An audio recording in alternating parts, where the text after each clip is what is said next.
Alright, hello goblins and ghouls. So this is actually take two, and today we're going to be talking about William Patrick Niederst, also known as Liam Lynch. He's a filmmaker, singer, musician, songwriter, and sometimes puppeteer. And you may know him best as the director of the movie Tenacious D and The Pick of Destiny. But he's also directed music videos for, of course, Tenacious D, but you also have Queens of the Stone Age, Royal Blood, Foo Fighters, Weird Al Yankovic, and plenty of others. You also may have heard his song at some point called United States of Whatever.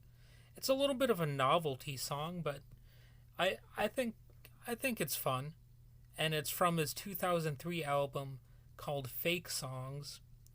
And before the year 2000, in the year 1998, he was known for the puppet series The Syphil and Ollie Show. And that sound I just made, it sounds strange, but that's because I was distracted. But anyway, moving on. You should definitely check out the Tenacious D movie and learn all about the Pick of Destiny. And that's a fun movie because it has Jack Black and Kyle Gass. You've also got Ronnie James Dio, Dave Grohl, Meatloaf, Ben Stiller, Paul F. Tompkins, Tim Robbins, and John C. Reilly. Oh, and Amy Poehler as well. Oh, and apparently Amy Adams is in it, which I actually kind of forgot. But definitely check that movie out. You can learn all about the way in which music's greatest musicians attain success. It's by having some sort of appendage from the devil used as a guitar pick. And I would recommend his music videos as well. I would say there's often kind of a hint of Terry Gilliam in them. And, he does have some other albums other than his most well-known one, Fake Songs. You could check out his album Get Up on the Raft, which came out in 2008. And if you want to know specifically which Weird Al Yankovic song he directed a video for, it was First World Problems from Weird Al's album Mandatory Fun. And it was definitely a well-received music video. And one of my favorite scenes from the movie The Pick of Destiny is the one where John C. Reilly plays the Sasquatch. And, Jack Black is high on mushrooms out in the woods, and he's engaging in all sorts of frivolity. but it turns out he's actually putting his own life in danger while hallucinating that he's, riding on Bigfoot's back or Sasquatch's back, whatever. Is there a difference between Bigfoot and a Sasquatch? I don't know. I should know by now because I've actually done some research on cryptids, but to me they seem almost like synonymous terms. But anyway, I'm getting a little bit sidetracked here. I would recommend listening to some of his music too. Liam Lynch, he does have some halfway decent songs. Even some of the ones that I heard that weren't so great were still listenable. So definitely check those out. I think his song The Whole Damn Thing is pretty neat because it has sort of a Spirit in the Sky kind of vibe. The Norman Greenbaum song. I don't know if you've ever heard that, but you should check that song out. And of course, check out the Spirit in the Sky itself. And also the music in Eat My Dust is pretty cool. As far as I know, he tends to play most of the musical instruments in his songs, so that's usually a pretty neat thing.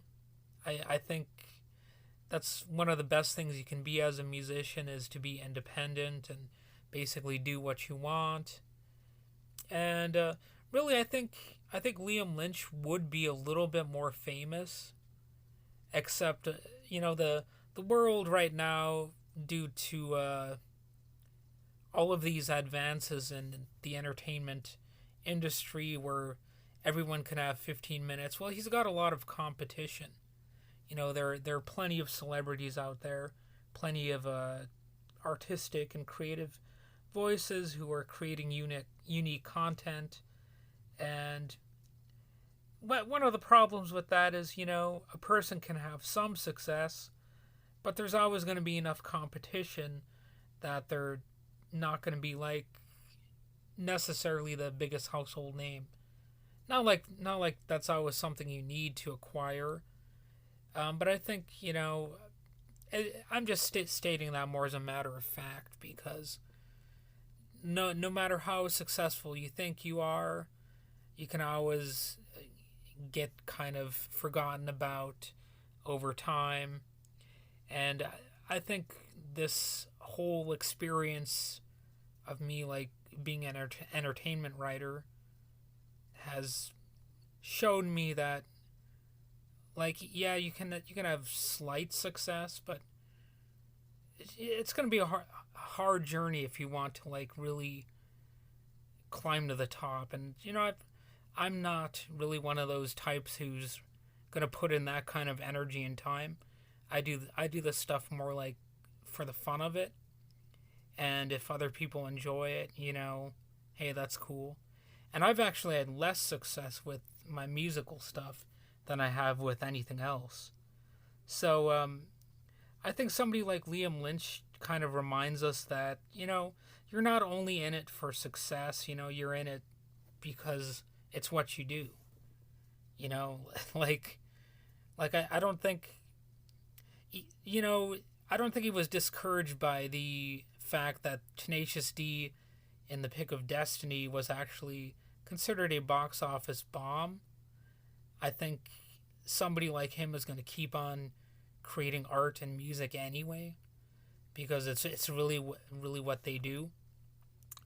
And I think he's got a bunch of creative ideas. I've seen the music video for, I forget what the title of the song is, but it's something like a tiger tank or something.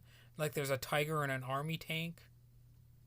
It's a really weird concept in a trippy music video, but it's fun. Like, basically, the sky's the limit if you're a creative enough person. So like you could make a movie like Pet Sematary and transform it into a superhero comedy if you wanted. There's really no limit to what a person can do, especially if they have a creative team helping them out. So, looking back at Tenacious D and The Pick of Destiny, it's not really like the most exciting movie ever made, but I would say it's a movie that actually does quite a lot with really just a handful of ideas, because they had a creative team that really but it sounds like I'm crying, but I'm kind of losing my voice. But they've got a creative team that just I would say they went the extra mile. And it's funny because it sounds like I'm crying, but I'm not. But anyway, obviously Liam Lynch, he's probably not going to win Director of the Year at the Independent Spirit Awards or anything, or not necessarily be the darling at a Sundance type festival. But if you're like him, you're gonna just do it because it's what you do. So I've kind of rambled on here rather unprofessionally. I sound like Jordan Peterson right now, like, that dude cries at the drop of a hat. But again, it's just me kind of losing my voice for whatever reason. My voice is kind of cracking. I don't know, maybe it's allergies. I don't get it. But anyway, I've rambled on for long enough now. Have a good day.